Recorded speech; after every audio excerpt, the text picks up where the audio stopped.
Welcome to POSTCAST. After the Utah Jazz fourth quarter three-point explosion knocks the Magic out of Orlando, and George Niang was the one riding rides all night long. Jazz win their 10th of their last 11 with a blowout by the end of the Orlando Magic. We're talking about it on POSTCAST. POSTCAST is brought to you by the store at 6200 South, 20th East. Get all your Sunday needs for fun today so you can watch football tomorrow. Get all your fun things like June pies and all the rest out there at the 6200 South, 20th East. Also located now at the Gateway as well. David Locke along with Ron Boone. Ron Boone, what are your thoughts on tonight? Well, very impressed with the way the Jazz grinded this basketball game out. This is probably one of the tougher ball games that tougher teams anyway that the Jazz has played all season long defensive. But what I mean by that is the way how hard they make the Jazz fight to win it and just grind them out. And for the most part, they've done it. I mean, they did it against Chicago, but this Orlando Magic team, defensively, they flat out get after you. We go back to what Rudy Gobert said to us after the game the other night. They've had a bunch of tough times. We've been through a lot of hard things already. We've grown through that. They clearly had their first storm of the season when we were on that road trip and we're down by 20 every night, and things weren't right. And they've clearly turned a page as a group working forward. Yeah, and what does that mean when he says group? That means not one player, not individually, is responsible for everything they're doing out there on the floor. And they're doing it as a group. That means they're making adjustments, guys altering their game in order to get it done, and still able to maintain that great defensive presence to give themselves offensively a chance to get it done. We are coming to you live on Twitch on Locked On Live, also live on Facebook and YouTube on Locked On Live. Locked On Sports on Periscope and Facebook. Feel free to join into our chat room as well. Thanks very much for joining us live on POSTCAST or on the podcast version. Remember, also, Jazz Game Rewind is available for you after every game if you ever miss a game at the Utah Jazz Radio Podcast. It also has the Quinn Snyder Coaches Show every night and the full radio broadcast if you ever miss a ball game. So all those are for you as well. All right, everyone, we want to talk George, but I want to go back to late second quarter. The game felt like it was in the balance. Magic had taken some, and I thought Donovan really superstarred. And he came back in the game. He scored 6 points in the final, 225. The offense wasn't flowing, but he just gave the Jazz a bounce at the one time in the game where I thought the Magic could have kind of taken control a little bit. And that's really what a superstar does. And then he just walked his way to 32 points. So what that means, David, to me is that Donovan recognizes what's going on out there on the floor. How can I help?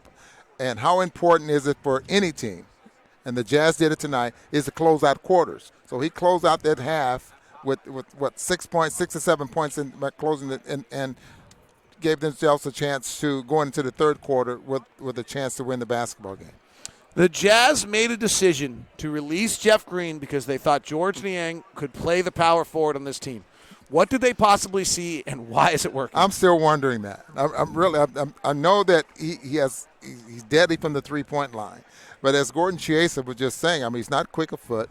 He's not a great dribbler, creative. He doesn't create or anything. He just has a very simple basketball game. Now, did they see that, okay, he's not a small forward because he can't do those things. So at the power forward, what advantage will the Jazz have by putting him in that position? He's strong enough to defend and possibly quick enough to defend some power forwards, but he can stretch the floor by shooting the three-point shot. Interesting. He guarded Aaron Gordon tonight and Kem Birch instead of trying to guard Terrence Ross. That's a big difference.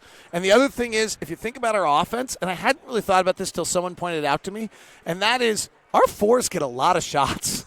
Jay Crowder got a ton of shots. Bojan Bogdanovic gets a ton of shots. George Niang gets a lot of shots. And if you move from being a 30% three-point shooter in Jeff Green to a 40% three-point shooter in George Niang, that's a big deal. That's huge. That is really huge. And the reason for that is the ball movement. And that's probably the reason that Quinn Snyder wanted to make sure that they had three-point shooters at that position. They bring in Bojan, and boy, what a difference he's made at that spot. And then now with George coming off the bench, filling in for whatever minutes he'll end up averaging for the rest of the year, who knows? As long as he can continue to knock down those shots, that's huge for the Jazz. I feel like Jordan Clarkson has spurred George Niang as well, because the last two games it's been very clear teams are defending Clarkson. Clarkson didn't get a shot for 10 minutes tonight because Orlando just decided he wasn't getting one. But that's what opens up George Niang, is that they're face guarding and helping and working on Jordan Clarkson. Well, you could see that George didn't pressure to enforce shots in order to make that happen. You know, sometimes when that you find guys that go into the ball game and they're getting hammered, they're getting dogged to the point where they're not getting shots, then they start forcing things and get themselves in trouble. He didn't do that. He stayed within himself, and George Niang was having a good night. He went with it. So not so much complimenting the Magic for how they're defending him, but more so complimenting George Clarkson by the way he handled it himself. The other one tonight was how much Rudy Gobert impacted Nikola Vucevic and Evan Fournier. Yeah. They just were visibly uncomfortable all night, and that's their two best scorers. You know, when you have a guy like, especially a guard, now Donovan gets to the rim quite a bit, and I was just looking at the shot chart of Fournier, who he's been attacking 150 times this year.